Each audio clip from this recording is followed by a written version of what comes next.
Yo, what's going on everybody? Wolf here, and welcome back to the channel.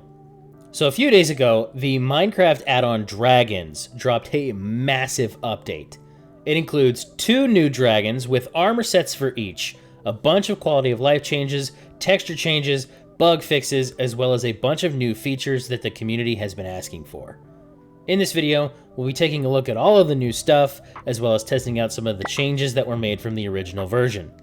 Let's get started. Let's get straight to the new dragons. Introducing the Ice Dragon and the Poison Dragon. Now both of these dragons come with the same gear as the previous dragons, being a full set of armor and their own scales. They also still have the same mechanics as the other dragons, the 3 evolution stages, the baby, adult, and elder, as well as the same evolution mechanic with that little thought bubble. Both of these guys also come with their own shiny variants. And I'm really liking the models for these guys. The Ice Dragon in its elder form, it just looks like an ancient dragon that you would have found frozen in ice. The detailing on the wings that make them look old and torn is a nice touch. The Poison Dragon, on the other hand, is a completely new style of dragon.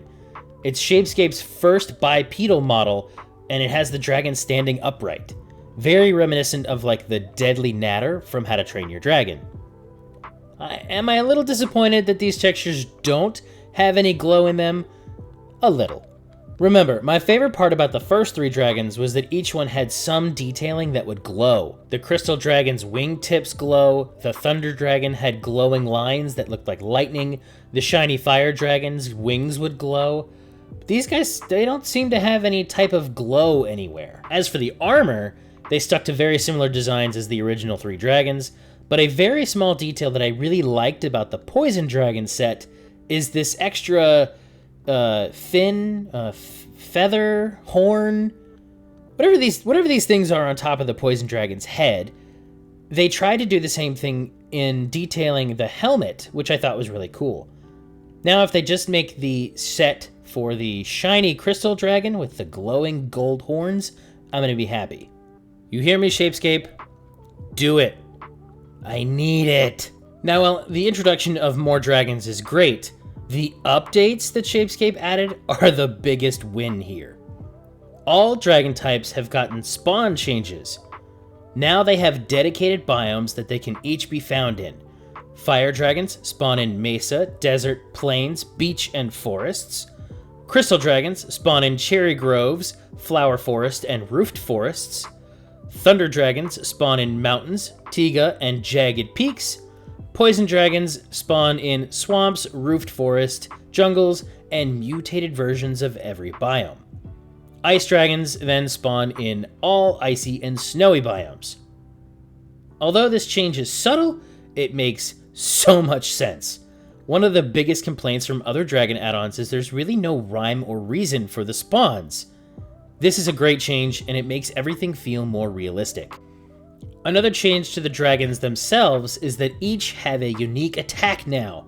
I believe I mentioned in my last video that it would be really cool to see some more elemental abilities for each dragon so that they don't all just breathe fire. Well, once you have evolved your dragon to the Elder stage, the Fire Dragon now has a more powerful and visually distinct fireball. The Crystal Dragon shoots a fireball that explodes with similar crystal shards upon hit. The Thunder Dragon performs an electric shockwave, damaging nearby entities, which excludes player-tamed entities, which is nice to see. The Poison Dragon spawns spiky rocks around it, 50% of them randomly in a radius and 50% on nearby entities. This also excludes player-tamed entities. And the Ice Dragon performs an ice shard storm, which follows the dragon for 6 seconds, damaging every entity in range, and again, this also excludes player-tamed entities. I love this. The fact that you can really play into the fantasy of each element is a great feature. I also like how the AoE attacks don't hurt other tames, which is a nice touch. There's nothing worse than accidentally hitting the wrong button and killing one of your other dragons, or worse, your coveted pink sheep that you've spent hours looking for. Okay, you may also notice that each dragon has a slightly different shade, and maybe slightly bigger or smaller than another. Well, according to the devs, they added this feature in to allow more variability between each dragon, making each dragon just a little bit more special and different from each other. Now, each dragon has 3 different sizes and 3 different shades they can come in. The differences are only about a 5% size change and just a slightly lighter or darker color variation. Now, not only will you have your coveted shiny fire dragon, you could also have a slightly larger or a slightly darker color from your friends. Another one of the community suggestions that's been added, and probably my favorite, is the addition of dragon-specific weapons. Each weapon has a unique effect, both visually and practically, that has a 25% chance to occur on hit or with every critical strike. First of all, finally! This is exactly what was missing from the first version of the game. Plus, the designs for these weapons? Absolutely amazing. Especially the battle axe for the Thunder Dragon.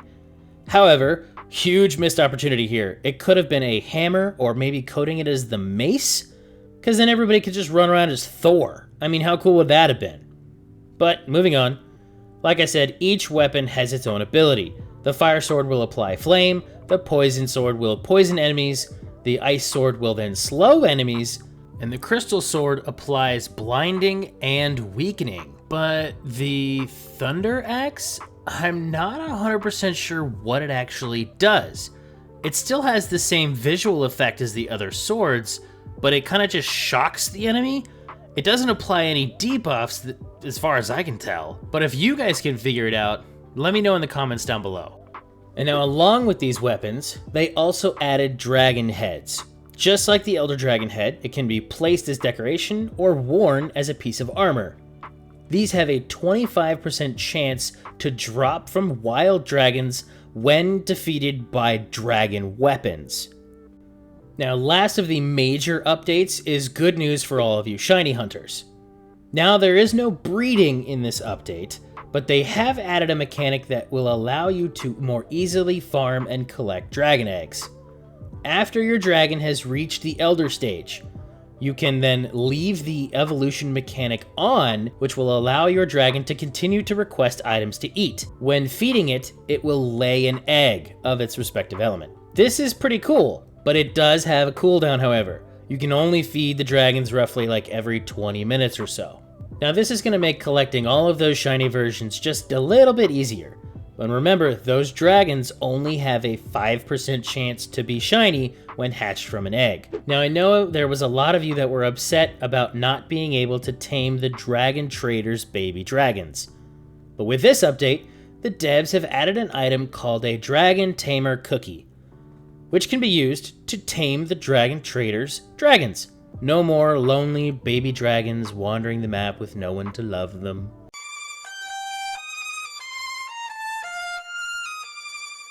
Speaking of the Dragon Trader, their inventories have all been updated to now sell each of the new eggs, as well as name tags and saddles. Okay, that is the bulk of the update, but there are still a bunch of bug fixes and quality of life changes that we need to talk about. Now, in order to save us a little bit of time, I'm just going to list them off. Starting with, nests are now collectible with Silk Touch. They have also added nests to the creative inventory. The book has been updated to now explain better how to get a shiny variant. Fixed the transition bug for sitting animations throughout all of the dragon stages. Fixed inconsistencies for dragon behavior when the player is walking nearby. Changed the 3D setting and lowered the volume for each death and level up sound for the dragons for better player experience. Fire, Crystal, and Thunder Dragon eggs textures have been updated, decreased the spawn rate of Dragon Trader and dragons for a more optimal experience. Dragons are no longer going to drown when they're in the water. Dragon Traders now only have one baby dragon leashed upon spawn. Dragon eggs don't fall into blocks when placed in non-full blocks like dirt or snow. Fixed some of the dragons having feet disconnecting from the body upon death animation. Fixed a bug occurring when players were leaving the world while riding a dragon, causing the dragon to be controlled even while dismounted. made the dragons much faster, both in air and on ground, fixed an issue where players would be dismounted from a dragon upon relogging into the world, removed a little delay in the stage 1 dragon's hurt sound. Due to a Minecraft bug, the fast travel system is now disabled in the Nether and in the End. That's unfortunate. Fixed lead visuals not displaying correctly on all types of dragons. Fixed an issue that caused dragons to disappear when they fast travel. Phew! Okay, that is everything, guys. Absolutely massive, massive update. Really happy to see that Shapescape has been able to add in some of the community ideas and features. And to be honest, guys, this add-on is shaping up to look like one of the best Dragon Themes add-on in the store to date. And I get the feeling that devs have a lot more planned for the future. But for today, guys, that's all I got. If you haven't already, do me a huge favor and hit that subscribe button, as well as the bell next to it to stay up to date with all of my latest content. Now, quick reminder, I currently have a poll going for the Halloween challenge video on my community page to decide which of the horror add-ons I'm gonna regretfully play through. Right now, the votes are actually really close. So if you guys want to see me shit my pants and try and make it through a horror realm, go vote. Keep your eye on the channel later this month for that video. Ladies and gentlemen, thank you all for coming and watching. But that's all for me for now. Wolf.